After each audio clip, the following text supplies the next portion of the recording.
जय माता गायत्री की जय हो। मित्रों, आज के संदर्भ में हम आपको बताएंगे कि साधना करने वाले व्यक्ति या परिवार में अगर घर का मुखिया यानी पति, घर का पति ये 5 कमियां रखता है तो उस घर में कभी बरकत नहीं होगी या उस घर में कभी सुख शांति समृद्धि नहीं रहेगी। तो आप उन 5 उनको सुनिए और उसके बाद में हम बताएंगे कि उसके अलावा करना क्या है। ये पहले ये सुन लीजिए कि ये कमियां कौन कौन सी हैं और पति में ये कमी नहीं होना चाहिए। तो मित्रों, पूजा पाठ तो सभी लोग करते हैं और नहीं करते हैं तो ये उनकी गलती है। और वैसे जो पूजा पाठ करते हैं और उनके घर में घर के मुखिया या पति में ये कमियां हैं तो उसके कारण पूजा पाठ हमारी निष्फल हो जाती है, चाहे हम कोई भी मंत्र जपें। क्यों कि नेगेटिव ऊर्जा और पॉजिटिव ऊर्जा जब बराबर चलेगी तो उसका प्रभाव हमें देखने को नहीं मिलेगा।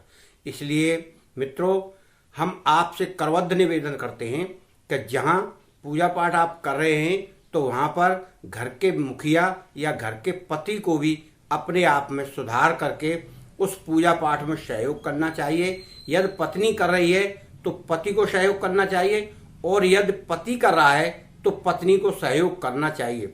दोनों में विरोधाभास न होना चाहिए। क्यों कि यदि विरोधाभास है तो नेगेटिव ऊर्जा आपकी साथ चलेगी, सुख समृद्धि में रुकावट अवश्य आएगी। तो मित्रों, हम आपको ये सब बता रहे हैं तो आप इसे गौर से सुनकर अपने दैनिक जीवन में उपयोग में लाएं और उसका लाभ उठाएं।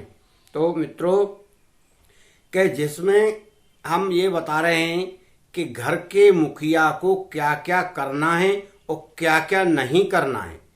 तो सर्वप्रथम बात आती है कि घर के मुखिया को समय से उठना चाहिए और उठकर नहा धोकर जितना भी वो पूजा कर सके हो, या ज्यादा नहीं करता है या समय नहीं है या कोई और विपत्ति है या कोई और समय का अभाव है तो कम से कम किसी भी देव को, मैं ये नहीं कहता आप गायत्री माता की करें, गायत्री माता की कर लें तो अति उत्तम है। अगर आप किसी भी इष्ट को मानते हैं तो उसके सामने नहा धोकर जाकर 2 मिनट शीश नवाएं, गुरु को प्रणाम करें, अपने इष्ट को प्रणाम करें, थोड़ा जल के छींटे लगाएं, 2 या 4 पुष्प या फूल पत्ती जो भी आपके घर में है वो अर्पित करें और नहीं है तो 2 अगरबत्ती तो आप लगाएंगे, एक दीपक प्रज्वलित करें और उसके बाद आप कोई मंत्र अगर जपते हैं तो उस मंत्र को कम से कम 3 बार या 5 बार इस्तेमाल करके भगवान को प्रणाम करें और प्रार्थना करें कि प्रभु मेरा परिवार सुखी रहे और मेरा दिन अच्छा व्यतीत हो और बुराइयों से बचाकर मुझे अच्छाइयों की ओर आप अग्रसर करें। मैं आपके उन चरण कमलों में बारंबार प्रणाम करता हूं। इस प्रकार से करके ये 2 मिनट हुआ केवल, और इतना करके और आप बिल्कुल फ्री हो गए। तो ये एक पहला गुण है। अगर जिस पति में ये गुण नहीं है तो वहां सुख समृद्धि कभी नहीं आएगी, चाहे उसकी पत्नी सेवा करती हो। पत्नी अगर सेवा करती है या साधना करती है या व्रत पूजा अनुष्ठान जो भी करती है तो उसका फल केवल उसको शारीरिक लाभ देगा और उसका अंत भी अच्छा होगा। और अगर पति ये काम नहीं करता है तो पति को अपने जीवन में बहुत सारी परेशानियों को झेलना पड़ेगा। और दूसरा नंबर आता है मित्रों, लेन देन।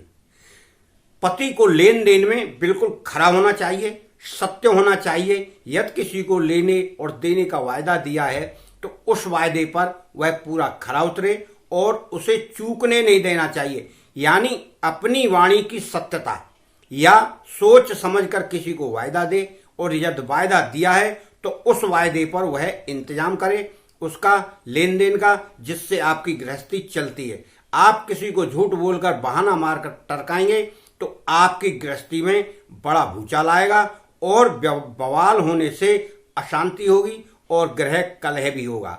इसलिए मित्रों, आप लेने देने के मामले में किसी भी व्यक्ति को झूठ ना बोलें और सत्यता का परिचय देते हुए अपने बाजार में या अपने मित्रों में या अपने परिवारों में अपना एक व्यक्तित्व बनाएं और इस्तेमाल करें उसका, और आप फिर देखिए आपका जीवन कितना सुचारू चलता है।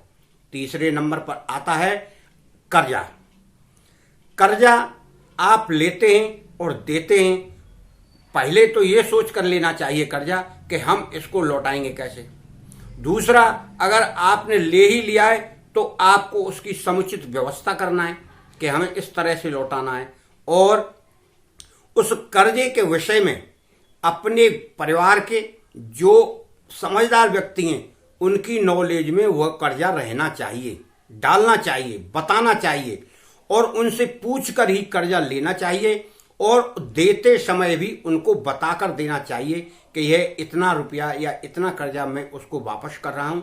और कहीं हो सके तो अपनी दैनिक डायरी बना के रखे, उसमें लिखना भी चाहिए डेट वाइज, समय वाइज और व्यक्ति वाइज कि मैंने ये इतना रुपया उस व्यक्ति को दिया या मैंने इतना रुपया इस व्यक्ति से लिया।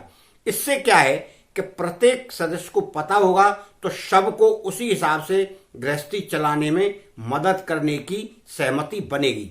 और पत्नी की सहमति तो जिसमें अवश्य ही होना चाहिए। यदि पत्नी को कर्जे के विषय में जानकारी होगी तो पत्नी अप्रत्याशित या अनचाही वस्तु घर में नहीं मांगेगी और ना उसकी डिमांड करेगी, जिससे आपको परेशानी पड़ेगी।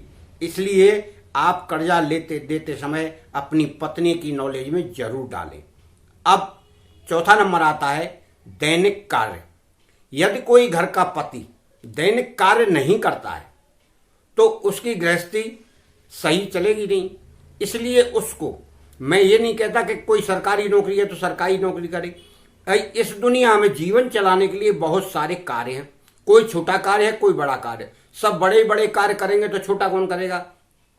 मैं जिस योग्यता का व्यक्ति हूं या मैं जिस योग्यता को धारण किए हूं उस योग्यता के अनुसार मुझे काम ढूंढना है, और दूसरा काम जिस कार्य को मैं कर चुका हूं या जिसमें पारंगत हूं वह कार्य मैं आसानी से कर लूंगा। इसीलिए वो कार्य मुझे ढूंढना है और उसको करने के लिए ही मुझे प्रयासरत रहता है, और जहां भी मुझे वो कार्य मिल जाए तो मैं उसे रोजाना करूं नियमित तौर तरीके से। ये बात अलग है कि हर कोई प्रोग्रेस चाहता है, उन्नति चाहता है, अच्छे काम भी तलाशता है। कार्य करते हुए अच्छे कार्य तलाशो। कार्य छोड़कर या घर में बैठकर अगर आप कार्य तलाशेंगे तो आपकी घर की गृहस्थी दुविधा में पड़ेगी और आमदनी का जरिया बंद होने से आप परेशानी में पड़ेंगे। फिर आध्यात्मिक शक्ति या पूजा पाठ की शक्ति कुछ कार्य नहीं करेगी। भगवान ने गीता में कहा है कि कर्म ही पूजा है और एक कर्म योग है। आप कार्य करेंगे उसका फल ना मिले तो ये मेरा दोष है, और आप कार्य मन से करेंगे तो उसका फल आपको अवश्य मिलेगा। अच्छा बुरा कुछ भी हो सकता है, बुरे कार्य का बुरा फल और अच्छे कार्य का अच्छा फल।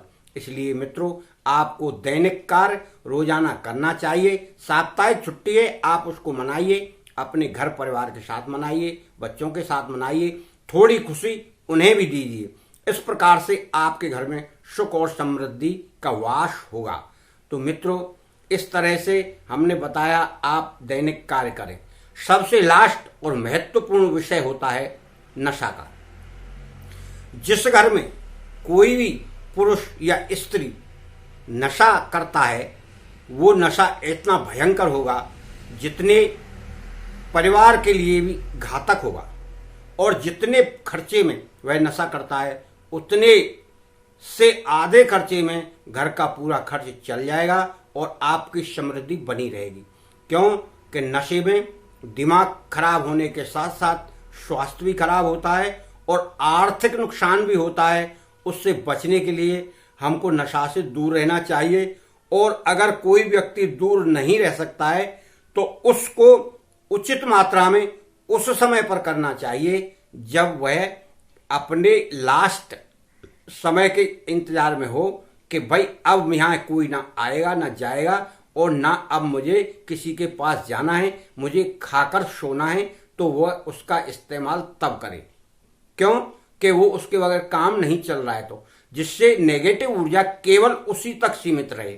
और यदि किसी को दिखा के आप नशा कर रहे हैं या नशा करके किसी को दिखा रहे हैं तो वो नेगेटिव ऊर्जा फैलती है। जैसे दुर्गंध चारों ओर फैलती है उसी तरह नशा की जो दुर्गंध आती है वो चारों ओर फैलेगी।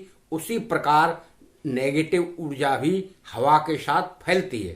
क्यों कि जिस तरह हवन करते हैं तो हवन की सुगंधी फैलती है, उस तरह ही नशा की दुर्गंधी भी फैलती है और नेगेटिव ऊर्जा का पूरे घर में वास होता है। इस प्रकार से मित्रों नशा तो बिल्कुल ही नहीं करना चाहिए, क्योंकि नशा का अगर हम उल्टा कर दें तो नशा का मतलब हुआ नाश करने वाला होता है नशा। आप जितना हो सके उससे बचें। मैं आपसे करबद्ध प्रार्थना करता हूं, आप अपनी गृहस्थी चलाएं। ईश्वर का दिया हुआ ये शरीर इतना अनमोल है, आप इसको ऐसे नशा में लुटाएंगे। आनंद लीजिए, खाइए पिए, घी दूध फल मेवा बहुत सारी चीजें खाने के लिए। आप एक इसमें आदी हो गए तो आप इसको कम कर दीजिए, कम करते करते बंद कर दीजिए। अपनी दृढ़ इच्छा पर काबू पाइए। दृढ़ इच्छा बनाएंगे तब बनेगी। ऐसा नहीं है कि आप उसको छोड़ नहीं सकते, आप छोड़ सकते हैं। आप अपने उन इष्ट मित्रों से नाता कम कर दीजिए जो आपको प्रेरित करते हैं या इसके शौकीन हैं। उन जगहों पर मत जाइए जो इस प्रकार की बात करते हैं, प्रोग्राम बनाते हैं। आपका नशा अत्यंत ही जल्द में छूट जाएगा। और आप कोशिश करके देखें, ये मेरा आपसे निवेदन है। आपका नशा न छूट जाए तो मुझसे कहना। क्यों? आपके ऊपर कोई चीज हावी हो जाए ऐसा कैसे हो सकता है? आप अपनी इच्छा को बलवत्ती बनाएं, आप ध्यान शक्ति बढ़ाएं, संकल्प शक्ति बढ़ाएं, त्राटक करें, प्राणायाम करें, थोड़ा पूजा में समय लगाएं 5 मिनट, फिर धीरे धीरे आप इधर रुझान बढ़ाएं, उधर से कम करें तो आपका नशा स्वतः ही समाप्त हो जाएगा और आपके घर की रौनक लौट आएगी, सुख और समृद्धि वास करेगी और आपके घर परिवार के बच्चे और आपकी पत्नी और आप सब खिलखिला उठेंगे। माता पिता भी सुखी रहेंगे और सारा मोहल्ला भी खुशी रहेगा कि यार ये व्यक्ति तो इतना नशेबाज था, इसने नशा कैसे छोड़ दिया। मित्रों, मैं आपसे ये करबद्ध निवेदन करता हूं, आप अपने जीवन का इस्तेमाल पुण्य कार्य में करो, अच्छे कार्य में करो। ना अच्छे कर सको तो अपना जीवन आनंद में जियो, खुशी से आओ, खुशी से जाओ, कपड़े सिलवाओ, जूते सिलवाओ, बढ़िया पहनो, बढ़िया खाओ। मगर इस नशा में तो सारा पैसा डूब जाता है और आपका जीवन नष्ट होते होते आप एक दिन ऐसे हो जाओगे कि आपको कोई देखने वाला भी नहीं होगा। सारे लोग आपकी इस आदत से नफरत करते हैं और धीरे धीरे आदत के बाद आपसे भी घृणा लगते हैं और सब बाइकाट हो जाते हैं और आपकी कोई मदद करने वाला नहीं होता। क्यों कि ये व्यक्ति तो नशा के लिए ही पैसा मांगता है, चाहे आपको कितनी भी जरूरत हो मगर वह देने वाला नहीं है। क्यों कि ये आपका व्यवहार है, आपके व्यवहार में ये कमी है। आप इसको सुधारें और अपने जीवन को सुदृढ़ बनाएं, समृद्ध बनाएं और घर परिवार में आनंद की प्राप्ति करें। मित्रों, इन कार्यों को करते हुए आप अपने जीवन में कोई भी दुख नहीं महसूस करेंगे और पूजा अर्चना करते रहें। माता गायत्री आपके ऊपर कृपा करेगी। आप सुबह शाम दिन में जब भी हो, जब आप गायत्री मंत्रों का जाप करें, मुंह से बोलें। अगर माला से नहीं जप रहे हैं तो आपको उत्तम लाभ मिलेगा और सारी परेशानियां दूर होंगी। नेगेटिव ऊर्जा को भगाने के लिए गायत्री मंत्र बहुत शक्तिशाली मंत्र है। इसके बल पर ही व्यक्ति सारी नेगेटिव ऊर्जा भगा सकता है। मगर आपको यही कार्य करने होंगे जो मैंने अभी बताए हैं। इनसे ही आपकी नेगेटिव ऊर्जा भागेगी और पॉजिटिव ऊर्जा आएगी तो आप सुख समृद्धि को प्राप्त होंगे। धन्यवाद। जय माता गायत्री की। आप इस पर गौर करेंगे और इसको अमल में लाएंगे। धन्यवाद।